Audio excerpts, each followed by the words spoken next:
अदम एतमाद में अगर वोट गिना ही ना जाए तो वजीर आजम हटाया ही नहीं जा सकता, यानी आर्टिकल 95 तो गैर फाल हो गया। वोटिंग की मशक होती ही इसीलिए है कि इसे गिना भी जाए। किसी जमात का रुकन पार्टी सरबरा को पसंद ना करे और हटाना चाहे तो क्या किया जाए? अगर अरकान का वोट तक गिना ही नहीं जा सकता तो क्या होगा? आर्टिकल 63A से मुतालिक नजरसानी केस में चीफ जस्टिस के रिमार्क्स, कहा किसी के जमीर का मामला तय करना मुश्किल। क्या आर्टिकल 63A से मुतालिक फैसला आइन के आर्टिकल 95 और 136 के खिलाफ नहीं? क्या ये पार्लिमानी निजाम को सदारती निजाम में बदलने जैसा नहीं? नजरसानी का दायरा कार बहुत महदूद होता है, फैसले का नतीजा नहीं सिर्फ वजूहात देख सकते हैं। समाअत कल तक मुलतवी, विफाकी हुकूमत और पीपल्स पार्टी की नजरसानी अपील की हिमायत।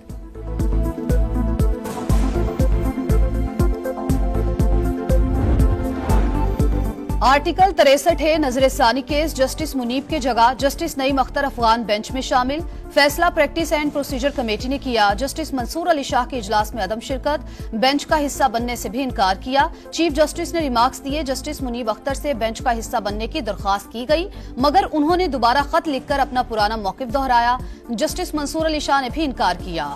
उसके बाद कोई और ऑप्शन नहीं बचा था। सुप्रीम कोर्ट में अब कुछ भी बंद दरवाजों के पीछे नहीं होता।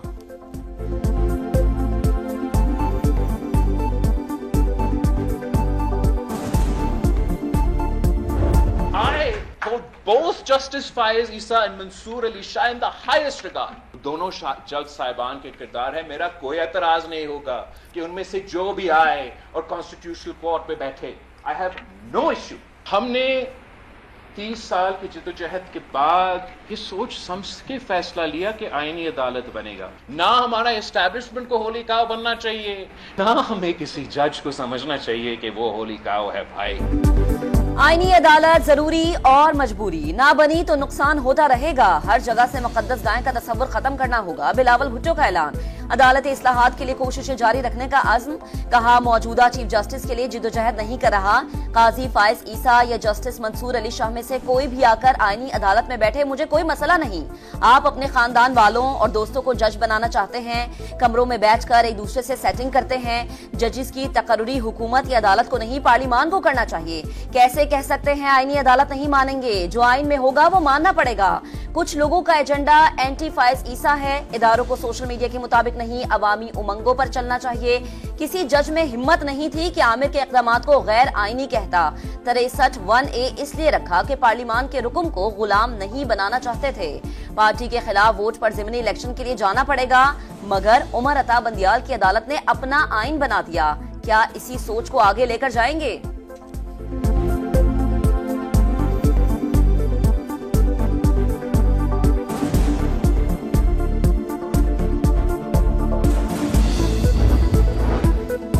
चीफ जस्टिस काजी फाइज ईसा बड़ेपन का मुजाहरा करें, मुद्दत पूरी होने पर ओहदा छोड़ने का ऐलान कर दें। हाफिज नईमुर रहमान का मुतालबा, कहा चीफ जस्टिस फैसला करें आईनी तरमीम आए या ना आए, 25 रोज के बाद ओहदा छोड़ देंगे।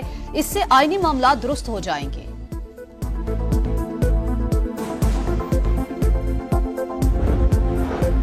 वजीर आला Sindh Murad Ali Shah Nooriabad power project reference से बरी। एहतसाब अदालत ने चेयरमैन नैब की रेफरेंस वापस लेने की दरख्वास्त मंजूर कर ली।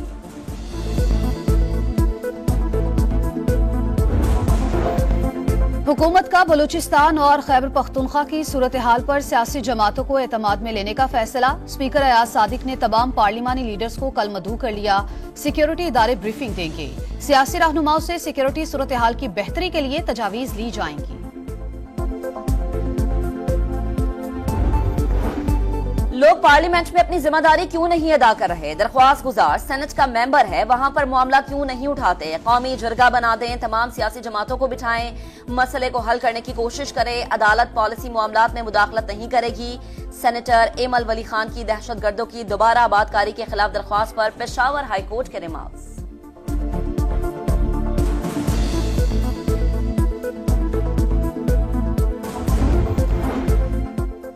मौलाना फजलुर रहमान से वजीर दाखिला मोहसिन नकवी की मुलाकात। JUI फे का अमीर मुंतखब होने पर मुबारकबाद दी।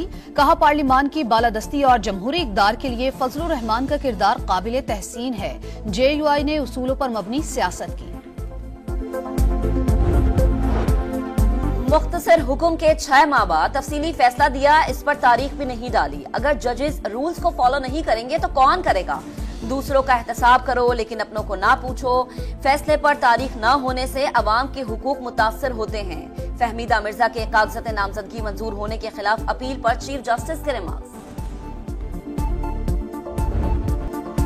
आलमी दबाव के बावजूद इसराइल की हठधर्मी, लबनान में जमीनी ऑपरेशन शुरू, कई इलाकों में लड़ाई, इसराइल के फजाई हमले भी जारी। 24 घंटों में 95 अफराद शहीद, 170 जख्मी, हजारों अफराद नकल मकानी पर मजबूर। बरतानिया के अपने शहरियों को लबनान छोड़ने की हिदायत, रैपिड रिस्पांस यूनिट कायम कर दिया।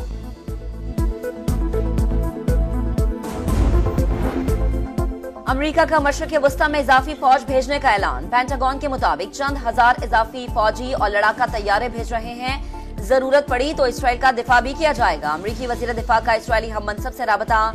लबनान में इसराइली कार्रवाई की हिमायत, कहा हमले रोकने के लिए हिजबुल्लाह के बुनियादी ढांचे को खत्म करना होगा।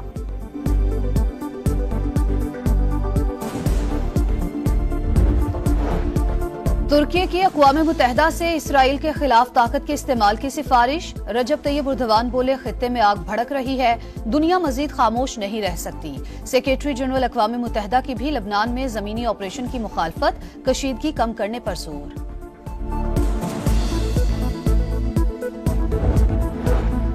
गजा में भी इसराइल की दरिंदगी खत्म न हुई। नसीरात कैंप पर बमबारी, मजीद 11 फलस्तीनी शहीद, शहदा की तादाद 41,615 हो गई। अल-कस्साम ब्रिगेड्स के जवाबी वार, खान यूनुस में हमला, कई फौजी हलाक।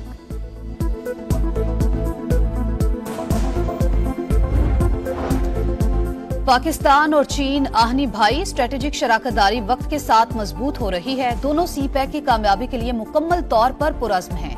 वजीर आजम शहबाज शरीफ का चीन के यौम तासीस पर पैगाम, करीबी ताउन जारी रखने के अज़्म का इजहार, कहा चीन की नाकाबिले यकीन तरक्की पर फख्र है। इलाकाई अमन, इस्तेहकाम और खुशहाली के फरोग के लिए ताल्लुकात को मजीद मुस्तहकम बनाएंगे।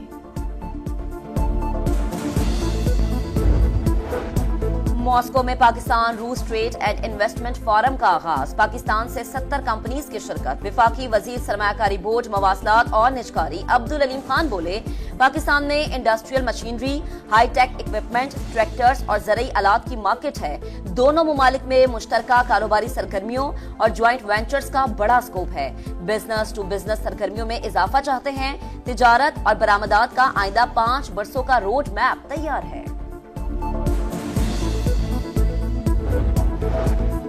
सितंबर में हदफ से 8 अरब ज्यादा टैक्स जमा, पहली सैमाही का मजमुई हदफ पूरा ना हो सका, 90 अरब शॉर्टफॉल का सामना। एफबीआर के मुताबिक जुलाई से सितंबर तक 2,652 की बजाय 2,562 अरब टैक्स जमा हुआ। 146 अरब 50 करोड़ के रिफंड भी जारी हुए। इनकम टैक्स गोशवारों की तादाद में 86% इजाफा हुआ। 30 सितंबर तक 36,38,216 अफराद ने गोशवारे फाइल किए। 95 अरब 70 करोड़ रुपए से जायद टैक्स भी जमा हुआ।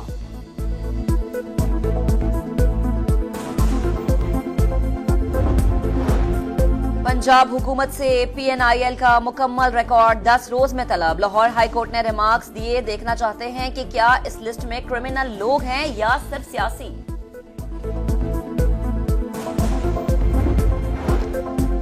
मियांवाली, फैसलाबाद और बहावलपुर में दफा 144 नाफिज। मियांवाली में 7 रोज, फैसलाबाद और बहावलपुर में भी 2 रोज के लिए हर किस्म के सियासी इज्तमात, मुजाहिरों और एहतजाज पर पाबंदी होगी। सिक्योरिटी खदशात पर मियांवाली में रेंजर्स तैनात करने का भी फैसला।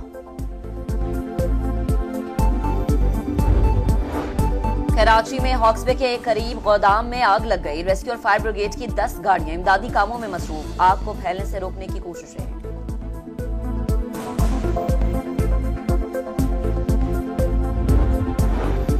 शहर कायद की स्कीम 33 में जेर तामीर इमारत टेढ़ी हो गई। इलाके में खौफ व हिरास, एतराफ की इमारत खाली करा ली गई।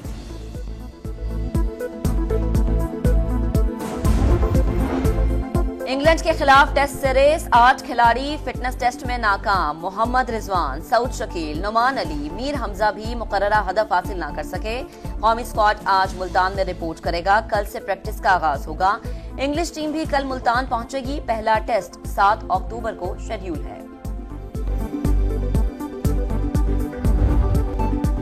और हंसता मुस्कुराता चेहरा संजीदा हो या मजाहिया, हर किरदार खूब निभाया। अदाकार सैयद कमाल को दुनिया से रुखसत हुए 15 बरस गुजर गए। 80 से ज्यादा फिल्मों के अलावा ड्रामों में भी अदाकारी के जौहर दिखाए, स्टेज पर भी खूब कहकहे बिखेरे।